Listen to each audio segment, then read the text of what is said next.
Hello viewers, আসসালামু আলাইকুম। Bangladesh Suman blogger পক্ষ থেকে আপনাদের সবাইকে ওয়েলকাম জানাচ্ছি। আশা করছি আপনারা সবাই অনেক ভালো আছেন। আমিও আলহামদুলিল্লাহ ভালো আছি। এটা হচ্ছে বিকেলবেলা। আমার ঘরের অবস্থাটা দেখুন। কে বা করেছে, ঘরে আর কে বা আছে করার জন্য। যাকে দেখতে পাচ্ছেন সেই করেছে। ঘরের 12টা বাজিয়েছে। আজকে ওর প্রাইভেট নেই। ঘরের 12টা বাজানোর পরে এখন বসে বসে সে কার্টুন দেখছে। এই যে দেখুন, ও যখন বাসার মধ্যে থাকে তখন এরকমই করে। আমি ঘর গুছানোর পরে 1 ঘন্টাও ঘর গুছানো থাকে না, আর সে এখানে কিচেন থেকে সব কিছু নিয়ে এসে এখানে রান্নাবান্না করেছে। এই যে দেখুন, সব কিছু নিয়ে এসেছে। এরকম একটা মেয়ে থাকলে হয়, ঘরটা অনেক বেশি পরিষ্কার থাকে। ঘরটা গুছানোর আগে আমি হচ্ছে মেয়েকে রেডি করিয়ে দিব। ওকে হচ্ছে বাইরে খেলতে পাঠাবো বিকেলবেলা। এরপর হচ্ছে আমি ঘরটা গুছিয়ে নিব এ ফাঁকে। আর আমাকে হচ্ছে অনেক আপুরা বলছিল আমরা কখন বাংলাদেশে যাব সেটা জানতে চাচ্ছে। আজকে সেই বিষয়ে আমি বিস্তারিত কথা বলবো আপনাদের সাথে, আমরা কখন বাংলাদেশে যাব। এখন হচ্ছে আমি মিহিকে মাথাটা বেঁধে দিব। আর আজকে মহারানী বলছে 2টা জুটি করতে, অন্যান্য সময় তো বলে 3টা জুটি 4টা জুটি, আজকে বলছে 2টা জুটি। তাই ওকে 2টা জুটি বেঁধে দিচ্ছি।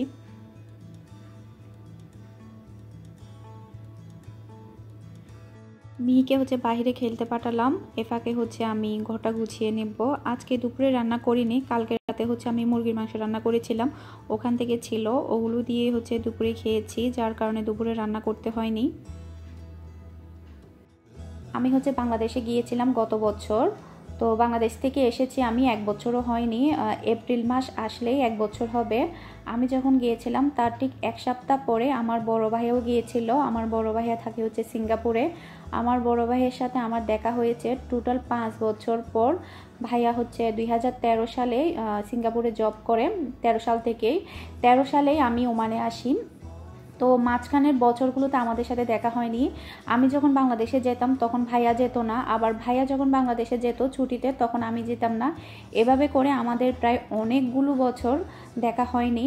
তো গত বছর যখন আমি দেশে যাই তো আমার সাথে দেখা করার জন্যই ভাইয়া এসেছিল ছুটি নিয়ে, শুধুমাত্র আমার সাথে দেখা করার জন্যই।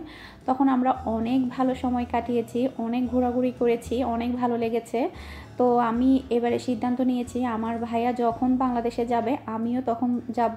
কারণ ভাই বোন একসাথে বাংলাদেশে যাওয়া, ওখানে ঘোরা, মজা করা, এটার অন্যরকম একটা ফিলিংস। আমরা হচ্ছে 3 ভাই, 3 ভাইয়ের মধ্যে আমরা যে ভাইটা হচ্ছে সবচাইতে ছোট, ওর হচ্ছে ইন্টার পরীক্ষা। তো আমার ভাইয়া সিদ্ধান্ত নিয়েছে যে ওর যখন পরীক্ষা শেষ হবে তখন ও ছুটিতে যাবে মে মাসের দিকে। তো ভাইয়া যখন যাবে তখন আমিও যাব ইনশাল্লাহ। আসলে শিওর করে বলতে পারছি না, কারণ প্রবাসে যারা থাকে তারা কখনো কোনো কিছু শিওর করে বলতে পারে না। দেখা যাবে হয়তো বা ভাইয়া ছুটি পাবে না, কোনো একটা প্রবলেম। তো এটাই বলতে পারি, আমার ভাই যখন যাবে, আমার বড় ভাই, তখনই আমরা যাব। অন্তত মে মাসটা ধরা যায়, মে মাস না হোক তারপরে হয়তো বা আমরা যেতে পারি বাংলাদেশে। আপনারা সবাই আমাদের জন্য দোয়া করবেন। ঘরটা গুছিয়ে নেওয়ার পরে এখন হচ্ছে আমি ঘরটা ঝাড়ু দিয়ে দিব।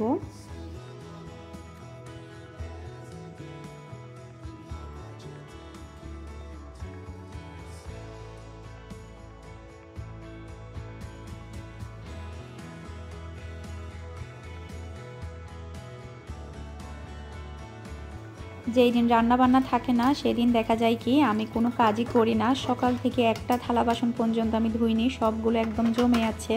এখন হচ্ছে আমি সবগুলো ক্লিন করব।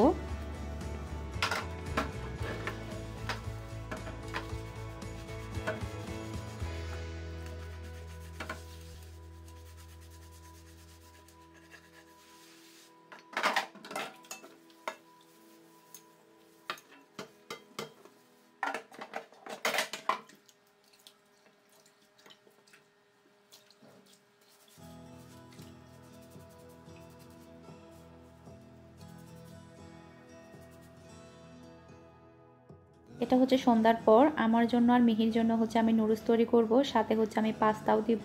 নুডলসের সাথে যদি পাস্তা দেয় তাহলে আমার কাছে অনেক বেশি ভালো লাগে। আমি সব সময় নুডলসের সাথে পাস্তা মিক্স করে তারপরে আমি করি।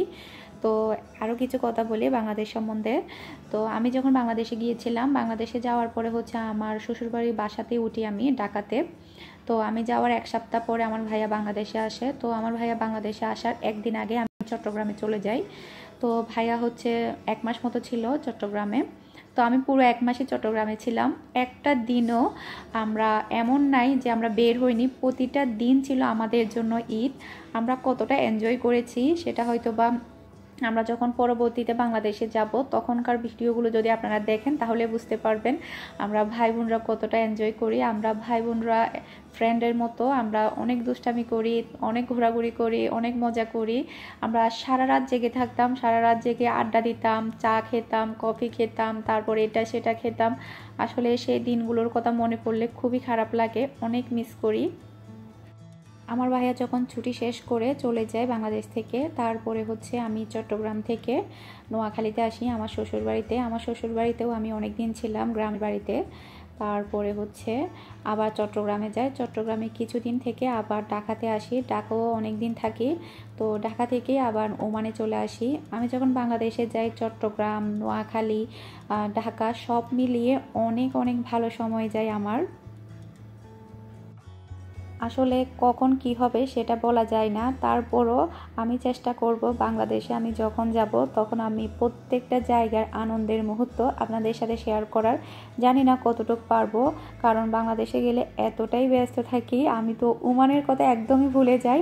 আর একটা সত্য কথা কি, আমি যখন বাংলাদেশে যাই আমার আর ওমানে আসতে ইচ্ছে করে না, আমার টোটালি আসতে ইচ্ছে করে না। আমি গতবার যখন গিয়েছিলাম আমি মিহির বাবাকে তো অলরেডি বলেই দিয়েছি আমি আর ওমানে যাব না, আমি বাংলাদেশেই থেকে যাব। তো ও আমাকে থাকতে দেয়নি, জোর করে আবার নিয়ে এসেছে। আমার এরকম হয়, আমি যখন বাংলাদেশে যাই আর আসতে ইচ্ছে করে না, খুবই ভালো লাগে। আমার শ্বশুরবাড়িতেও আমার অনেক ভালো লাগে, ঢাকাতেও ভালো লাগে, বাবার বাড়ির কথা তো নাই বললাম। সব জায়গাতে আমার অনেক ভালো লাগে, সবাই অনেক আদর করে। আমি হচ্ছে আমার শ্বশুরবাড়িতে সবার ছোট ছোট বউ, তো সেই দিক দিয়ে আমাকে কিন্তু অনেক আদর করে সবাই। আমার শ্বশুর শাশুড়ি, আমার ননাস, তারপরে আমার বড় জালরা অনেক আদর করে। এদিক দিয়ে আমি অনেক লাকি।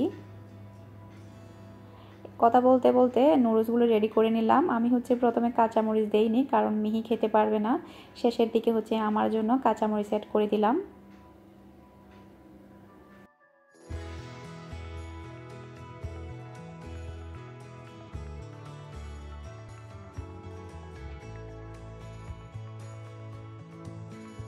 আমরা যারা প্রবাসে থাকি, তো আমরা তো অল্প সময়ের জন্য বাংলাদেশে যাই, তখন আমরা অনেক ভালো সময় কাটাই। সেই সময়গুলো কিন্তু আমরা সারা বছরও ভুলতে পারি না, প্রতিটা মুহূর্তে মনে পড়ে।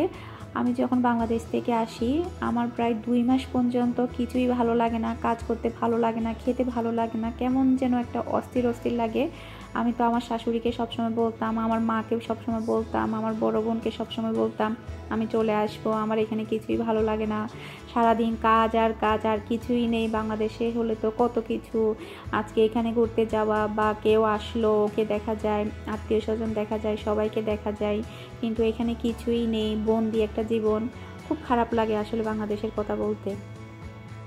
মিহি একটু করে খাওয়ার পরে আর খাইনি, এই যে দেখুন পুরো বাটিটাই রেখে দিয়েছে। এখন হচ্ছে আমি ওকে খাইয়ে দিব। আর এদিকে দেখুন ও ইঞ্জিনিয়ারিং শুরু করে দিয়েছে, ও এখানে কি কি কেটে কেটে তারপরে গ্লু দিয়ে লাগাবে। বাবার মতো মনে হয় বড় হয়ে ইঞ্জিনিয়ার হবে, কাটাকাটি, জোড়া লাগানো।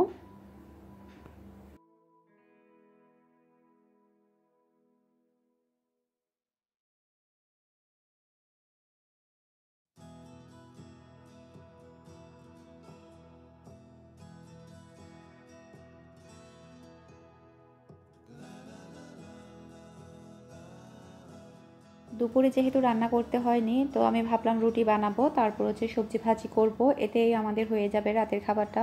কিন্তু মিহির বাবা বলে কি ও আজকে রুটি খাবে না, ও নাকি শুটকির ভর্তা খেতে ইচ্ছে করছে, তার সেই সাথে বলছে চিংড়ি মাছ ফ্রাই করার জন্য, ডাল রান্না করার জন্য।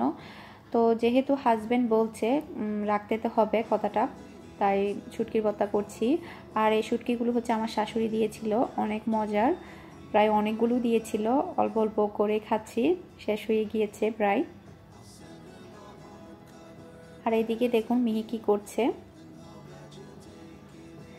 ও হচ্ছে এখন এক্সারসাইজ করবে। ওর বাবা তো প্রতিদিন এক্সারসাইজ করে, ও ওটা ফলো করে, ওর বাবার সাথে ও প্রতিদিন এক্সারসাইজ করে। তো দেখুন ও এখন এক্সারসাইজ করছে। ও সব সময় ওর বাবাকে ফলো করে, ওর বাবা যা যা করবে ও তা তা করবে। আমি হচ্ছে ভাতও বসিয়ে দিলাম, তারপরে হচ্ছে ডালও বসিয়ে দিয়েছি। আমার আসলে রাতের দিকে শুটকি ভর্তা করতে ইচ্ছে করছে না, তারপর ও যেহেতু বলেছে সেজন্যই করছি। আর খুবই অল্প পরিমাণের করছি, কারণ দুপুরে হলে খাওয়া যায় ভর্তা, কিন্তু রাতে তেমন একটা খাওয়া যায় না, সেজন্য খুবই অল্প পরিমাণের করব। আর মিহি বাবার হচ্ছে শুটকির ভর্তা, তারপর হচ্ছে চিংড়ি মাছ ফ্রাইটা অনেক বেশি ভালো লাগে, আমার কাছেও কিন্তু অনেক ভালো লাগে শুটকির ভর্তা। এদিকে হচ্ছে আমি চিংড়ি মাছ নিয়ে নিচ্ছি।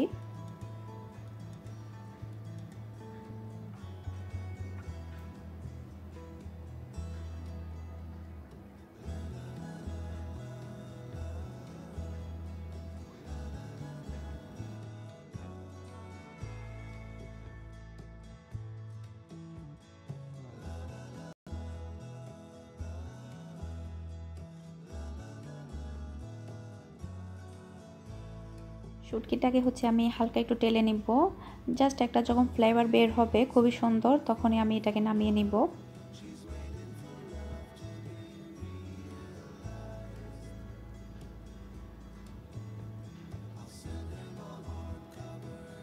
এটা টালা শেষ, খুবই সুন্দর একটা ফ্লেভার বের হয়েছে। তারপরে হচ্ছে চিংড়ি মাছটাকে হচ্ছে মাখিয়ে নিব হলুদের গুঁড়া, তারপরে হচ্ছে মরিচের গুঁড়া, লবণ। এভাবে ফ্রাই করলে কিন্তু ডাল দিয়ে খেতে কিন্তু অনেক ভালো লাগে, আপনারা চাইলে এটা ট্রাই করতে পারেন।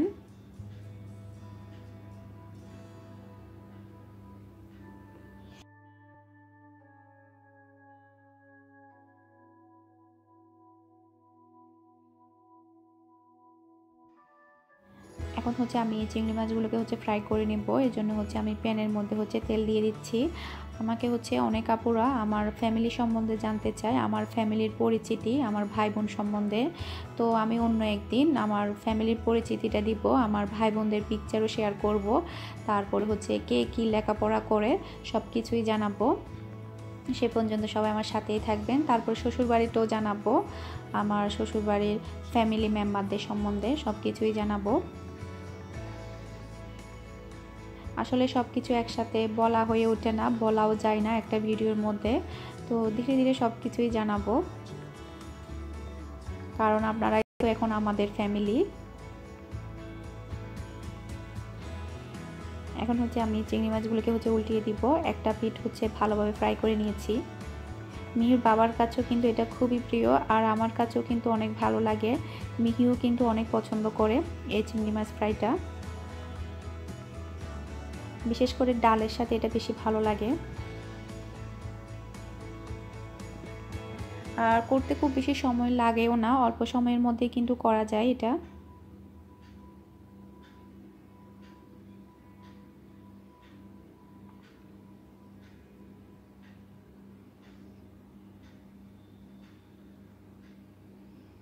আর এদিকে দেখুন মিহি কি করছে। আমাকে অনেক আপুরা জিজ্ঞেস করে মিহি সারাদিন ঘরের মধ্যে কি করে, আপনারা তো দেখতেই পাচ্ছেন মিহি সারাদিন কি করে। ও সারাদিন এগুলোর মধ্যেই থাকে, দেখুন টিভি দেখছে মোড়ার ভিতরে বসে, সারাক্ষণ এগুলা নিয়েই থাকে সে।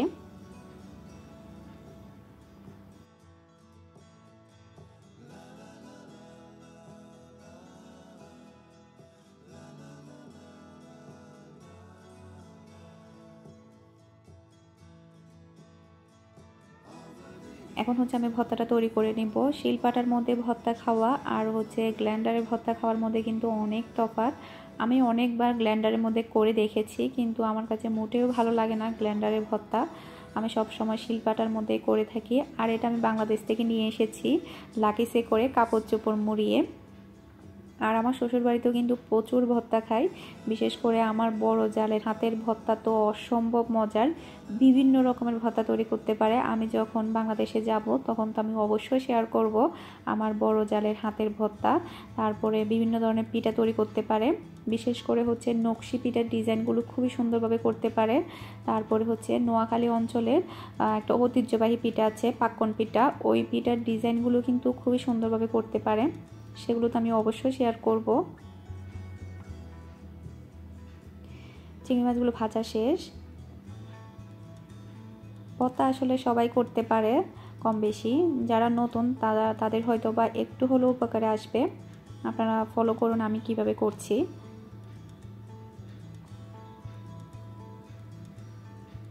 ভর্তা দিয়ে আসলে যে পরিমাণ ভাত খাওয়া যায়, কিন্তু মাছ মাংস দিয়ে সেই পরিমাণ ভাত খাওয়া যায় না। আর আমরা বাঙালিরা কিন্তু ভর্তার পাগল, ভর্তা পেলেই হয়। আশা করছি আমার আজকের ভিডিওটা আপনাদের কাছে ভালো লেগেছে। আমার ভিডিও যদি আপনাদের কাছে ভালো লেগে থাকে, আমার চ্যানেলটা কিন্তু আপনারা অবশ্যই সাবস্ক্রাইব করবেন আর একটা লাইক দিয়ে যাবেন। লাইক দিলে বুঝতে পারবো আমার ভিডিওটা আপনাদের কাছে ভালো লেগেছে। আজকের মতো বিদায় নিচ্ছি। আল্লাহ হাফেজ।